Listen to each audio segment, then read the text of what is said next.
ஸ்ரீகுருभ्यो நமः. ஹரி ஓம். ஸ்ரீ மகாகணாதிபதியே நமः. அனைவருக்கும் முதற்கண் கோடான கோடிய நமஸ்காரங்கள், வணக்கங்கள், வந்தனங்கள். ஸ்ரீராமஜெயம். சந்திரகிரகணம் 2025 பற்றிய முழு விளக்கம். விஸ்வாவசு தமிழ் வருஷம் ஆவணி மாதம் 22/5/5126 நாள் 7/9/2025 அன்றுதான் சந்திர கிரகணம். இந்த கிரகணமானது ஆரம்பிக்கக்கூடிய நேரமானது ஆவணி மாதம் 22ஆம் நாள் 7/9/2025 ஞாயிற்றுக்கிழமை இரவு 9:57 ஆரம்பமாகிறது கிரகணம். இந்த கிரகணத்தினுடைய மத்தியமம், அதாவது முழுக்கவும் அவர் பீடி பிடிச்சிட்டு அவர் பிடிக்கிறார். முழுக்கவும் சந்திரனாக மறைஞ்சுட்டு இருட்டா இருக்கும். அந்த நேரமானது ஆவணி 22ஆம் நாள் 7/9/2025 இரவு 11:41 அப்போ மத்தியம காலம். கிரகணமானது மோட்ச நேரம். கிரகணம் எப்போ விட்டுடுறது? அதாவது இந்த 11:41 அவர் ராகு பகவான் அதை விட்டு விலகத்துக்கு பார்க்கிறார். அது பார்த்தோம்னா ஆவணி மாதம் 22ஆம் நாள் 7/9/2025 ஞாயிற்றுக்கிழமை பின்னிரவு 1:26 கிரகண மோட்சமானது ஆகுது. அப்ப கிரகணம் முடிஞ்சுடுறது. எப்போ? பின்னிரவு 1:26. ஏன்னா இந்த கிரகணம் பிடிக்கிற நேரம் சீக்கிரமா இருக்கும், மத்தியம காலத்துக்கும் சீக்கிரமா போயிடும். ஆனா அதை விட்டு வெளில வரத்துக்கு தான் நேரமாகும். ஏன்னா குளிர் இல்லையா? நாமளே இப்போ படுத்துட்டு இருக்கோம், ஏசியை போட்டு படுத்துட்டு இருக்கோம், குளிர் சாதனத்தை போட்டு. அதுலேருந்து எழுந்து வரத்துக்கு அவ்வளவு சிரமமா இருக்கும். அந்த மாதிரி தான் இந்த ராகு விட்டு வரத்துக்கு மனசு இருக்காது. ஆனால் தான் விடுற நேரம் நிறைய நேரமா இருக்கும். ஒரு 9 மணிக்கு ராத்திரி இரவு 9 மணி அளவில் பால், தயிர், எண்ணெய், உப்பு, அரிசி இது எல்லாத்துலேயும் சின்ன சின்னதாக கொஞ்சம் கொஞ்சமாக ஜலம், தண்ணி இதில் எல்லாம் அந்த தர்பையை கிள்ளி போடுங்கோ. எதுக்கு தர்பையை அதில் கிள்ளி போடுங்கன்னு சொல்கிறேன் அப்படின்னா, ராகு பகவான் விஷத்தை கக்கக்கூடியதில் ரொம்ப பயங்கரமானவர். அந்த விஷமானது அதில் சேரும். தர்பை விஷத்தை முறிக்கக்கூடியது. அதில் தர்பை போடாமல் நம்ம சாப்பிட்டோம்னா நம்ம வயிற்றுல பலவிதமான வியாதிகள் நிச்சயமாக கண்டிப்பாக வரும். இதை தர்மசாஸ்திரத்திலே சொல்றதுக்கு இதை அறிவியல் ரீதியாகவும் விஞ்ஞானிகளும் ஒத்துக்கொண்டு இருக்கின்றார்கள். அதற்கும் ஆதாரம் இருக்கு. பிராமண வர்ணக்காரர்கள் காயத்ரி ஜபமானது கண்டிப்பாக செய்ய வேண்டும். மற்றவர்கள் ஸ்ரீராமா ஸ்ரீராமா ஸ்ரீராமா என்ற ராமநாம ஜபத்தை கிரகணம் ஆரம்பித்தது முதல் முடியும் வரை சொல்லிக்கொண்டே இருக்க வேண்டும். இந்த ஜபத்தை என்ன சொல்றதுன்னா, சாஸ்திரத்துல கிரகண நேரங்கள்ல நாம எதை ஜபம் பண்றோமோ அது ஒரு ஜபம் பண்ணோம்னா பல கோடிக்கு சமமான பலன் கிடைக்கிறதுன்னு சொல்லியிருக்கு. அதனால அந்த ஜபத்தை உங்களால எவ்வளவு நேரம் முடியுமோ ஸ்நானம் பண்ணிட்டு சொல்லணும்.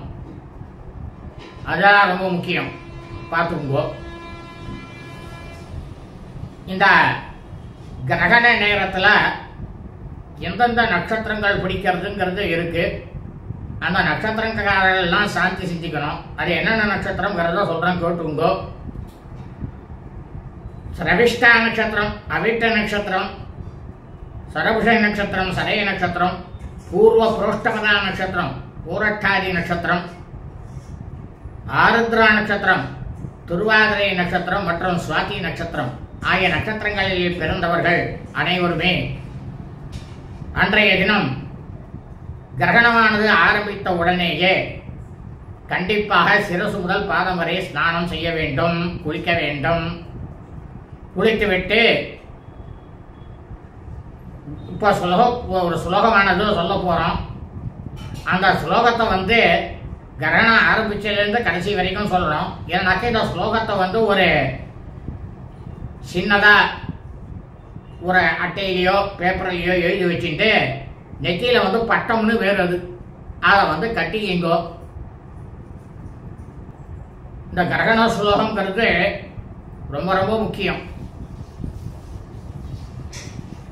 யோசௌ வஜ்ரதரோ தேவஹ ஆதித்யானாம்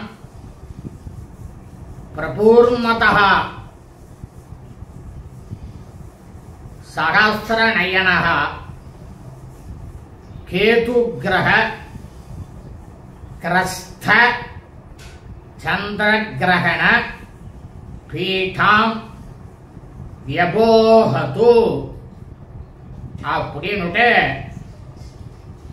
இந்த கிரகணமானது ஆரம்பிக்கும் பொழுது ஸ்நானம் பண்ணிட்டு உட்காந்து இந்த மந்திரத்தை சொல்லிட்டே இருக்கணும். அந்த ஸ்லோகத்தை கிரகணம் முடிய வர சொல்லிட்டு அதுக்கப்புறம் மறுபடியும் போய் சிரசு முதல் பாதம் வரை ஸ்நானம் செய்யணும். இந்த நட்சத்திரக்காரர்கள் எல்லாம் இவெல்லாம் சாந்தி செய்யறது என்ன பண்ணணும் அப்படின்னு கேட்டேன்னா, இந்த கிரகணம் முடிஞ்ச உடனே ஸ்நானம் செஞ்சு விட்டு மறுநாள் காலத்தால் எழுந்து மறுபடியும் ஒரு ஸ்நானத்தை பண்ணிவிட்டு காலை வேலையிலேயே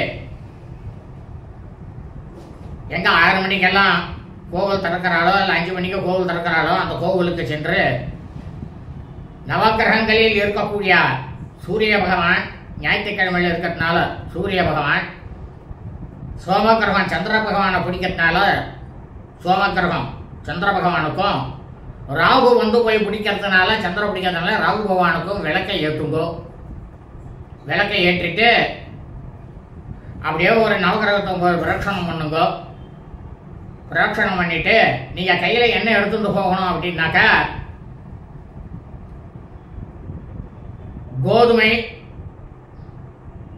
அரிசி, பச்சரிசி, கருப்பு உளுந்து இந்த 3ஆவா சௌகரியத்துக்கு ஏற்ற மாதிரி வாங்கி எடுத்துட்டு வெத்தலை, பாக்கு, வாழைப்பழம், முழு தேங்காய் இதெல்லாம் ஒரு தாம்பாளத்தில் வச்சு பிராமணனுக்கு ஒரு பிராமணரை பார்த்து, அது நல்ல பிராமணராக இருக்கணும், அது நீங்களே பார்த்துங்கோ, அவரை இந்த அவிட்ட நட்சத்திரம், சதய நட்சத்திரம், பூரட்டாதி நட்சத்திரம், துர்வாதிரை நட்சத்திரம், சுவாதி நட்சத்திரம் இந்த நட்சத்திரங்களை பிறந்தவ எல்லாரும் இந்த மாதிரி எல்லாத்தையும் வாங்கி எடுத்துட்டு தாம்பாளத்தில் வச்சுட்டு அவரை சந்திர கிரகம் மற்றும் ராகு கிரகமாக அவரை நினைத்துக் கொண்டு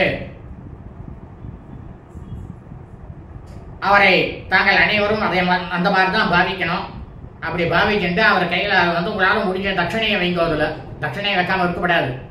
அவா சௌகரியத்தை கேட்ட மாதிரி தட்சணையை வைங்கோ. தட்சணையை வச்சு அவர்கிட்ட கொடுத்துட்டு அவருடைய திருப்பாதங்களை சட்டங்கமாக விழுந்து நமஸ்காரம் பண்ணிங்கோ. அவருடைய ஆசையை பெற்றீங்கன்னாக்கா என்ன அர்த்தம் ஆகுது அப்படின்னா, இந்த சந்திர கிரகணத்தில் இருக்கக்கூடிய பீடைகள் அனைத்தும் உங்களை பிடித்த பீடைகள்லாம் ஒழிஞ்சு போயிடுறதுன்னு சொல்லிட்டு சாஸ்திரத்தில் சொல்லிருக்கு. அதைத்தான் உங்களுக்கு சொல்லிருக்கேன். இதை அவசியம் எல்லா தரப்பினரும் கண்டிப்பாக செய்யணும். பிராமணாலும் சேர்ந்து செய்யணும் தான். யாராக இருந்தாலும் ஒன்று தான். இதே இந்த கிரகணம் மத்தியமம் நேரம்.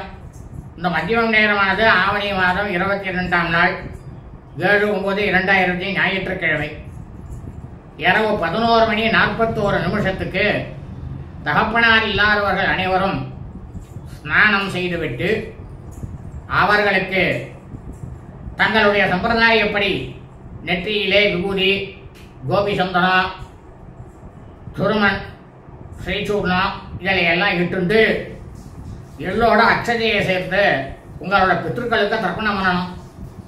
இது என்ன விசேஷம், எதுக்காக பண்ணணும் அப்படின்னு சொல்றதுக்கு பித்ருக்களுக்கு அந்த நேரத்தில் இந்த கிரகணமாக இருந்தால் மட்டும்தான் ராத்திரி எந்த வேலையாக இருந்தாலும் தர்ப்பணம் பண்ணணும், மற்ற நாளில் பண்ணப்படாது.